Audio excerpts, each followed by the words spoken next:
ভাবুন তো, সকালে ঘুম থেকে উঠে দেখলেন গোল্ড এমনভাবে পড়ে গেছে যে ইতিহাসে এরকম পতন শেষবার দেখা গিয়েছিল আজ থেকে প্রায় 40 বছর আগে।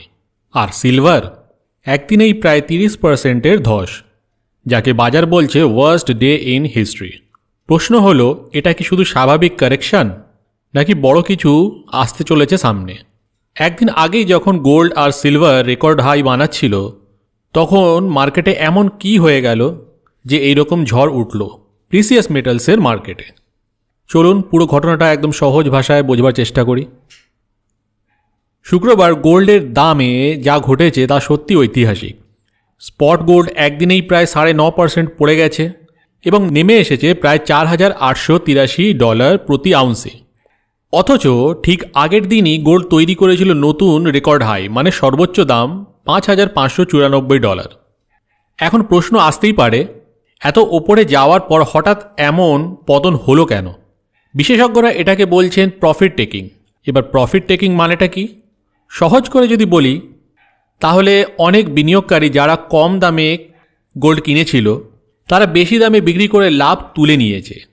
ঠিক যেমন আপনি 100 টাকায় কিছু জিনিস কিনে 200 টাকায় বিক্রি করেন, তখন সেটাই প্রফিট টেকিং।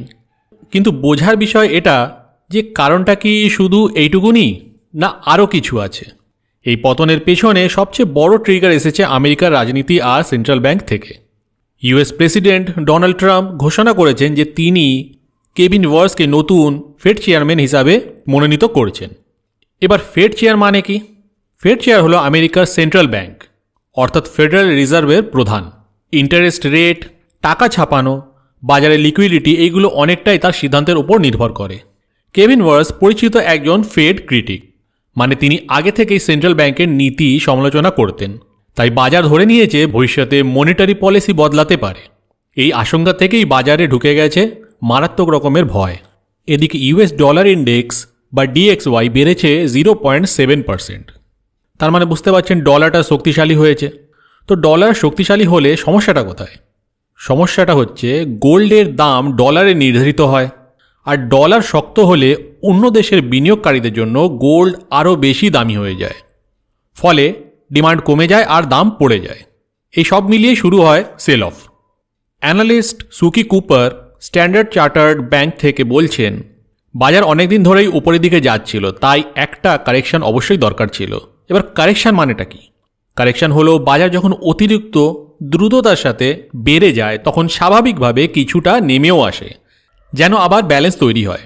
তিনি আরও বলছেন, ডলার রিয়েল ইল্ডস মানে ইনফ্লেশন অ্যাডজাস্টেড রিটার্ন।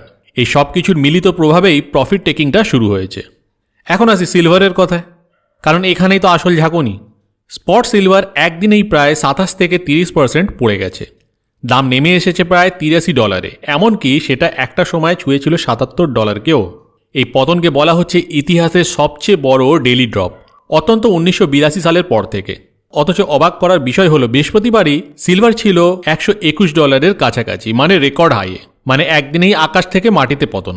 প্লাটিনাম আর প্যালাডিয়ামও কিন্তু রেহাই পায়নি। প্লাটিনাম পড়েছে 19% আর প্যালাডিয়াম পড়েছে প্রায় 16%-এর মতো। পুরো প্রেসিয়াস মেটাল মার্কেট যেন একসাথে কাঁপছে।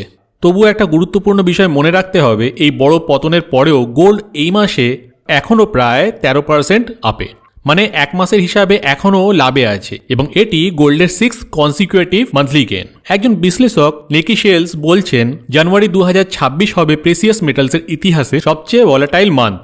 ভোলাটাইল মানে খুব দ্রুত বড় বড় দামের ওঠানামা। তিনি আরও বলছেন, ভবিষ্যতে যদি দাম আরও নামে তাহলে গোল্ডের জন্য $4,600, সিলভারের জন্য $80 আর প্ল্যাটিনামের জন্য $2,000। এইগুলো হতে পারে রিজনেবল ডাউনসাইড টার্গেট। এই লেভেলগুলোতে নেমে এলে বাজার আবার হেলদিয়ার বুলিশ ট্রেন্ডের দিকে যেতে পারে। এখন এত কিছু শোনার পর অনেকগুলো কোশ্চেন এর থেকে উঠে আসে। সেটা হলো, এটা ক্র্যাশ নাকি অপরচুনিটি? গোল্ড কি এখান থেকে আরও পড়বে নাকি আবার বাউন্স ব্যাক করবে? সিলভার কি আবার নতুন হাই বানাতে পারে? এই প্রশ্নের উত্তরগুলো আসবে সময়ের সাথে, ফেডের পরবর্তী সিদ্ধান্ত আর ডলারের গতিবিধির ওপর নির্ভর করে। এখন আপনার মতামত কি? আপনি কি এটাকে বাইং অপরচুনিটি হিসাবে মনে করছেন, নাকি বাজার থেকে দূরে থাকাটাই ভালো মনে করছেন? কমেন্টে আপনার ভাবনাটা শেয়ার অবশ্যই করুন। আর এমন আরও সহজ ভাষায় মার্কেট আপডেট পেতে ভিডিওটি লাইক আর সাবস্ক্রাইব করতে ভুলবেন না। আজকে তবে এইটুকুনি, দেখা হবে আবার কোনো ভিডিওতে।